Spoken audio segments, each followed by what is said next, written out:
Goeiemôre vriende en baie welkom by ons oordenkings op hierdie Vrydagoggend. Goeie Vrydag.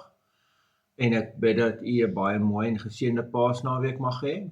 As jy op die pad is, asseblief wees baie versigtig. Daar is ongelooflike hoeveelheid ongelukke op die pad.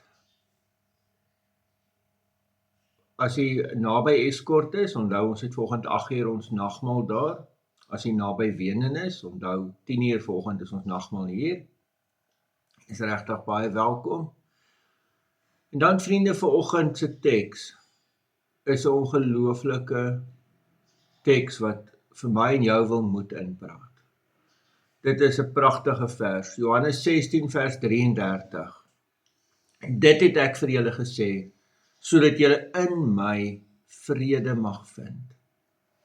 In die wêreld ervaar julle swaar kry, maar hou moed. Ek het reeds die wêreld oorwin. Vriende, hoor dit net weer. In die wêreld ervaar julle swaar kry, maar hou moed. Ek het reeds die wêreld oorwin. So. Dis of die Here Jesus vir elkeen van my en jou dit vanoggend kom sê as 'n stuk bemoediging. Nee, dit is ons nou so. Ons ervaar swaar kry in hierdie wêreld.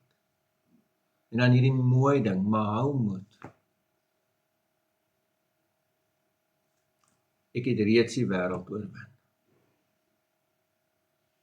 Hier lê die rede vir hoekom ek en jy kan moed hou. In die Here Jesus Christus.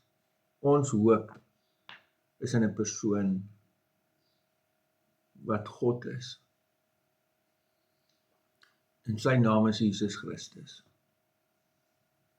En op hierdie dag vier ons die feit dat hy sy lewe vir ons gegee het. Amen. Here almagtige God, dankie vir hierdie ongelooflike teks. Gee dat dit vir elkeen van ons rarig iets mag beteken vandag. In die naam van ons Here Jesus Christus. Amen. Vriende, mag jy baie mooi, mag jy baie geseënde dag hê. Totsiens.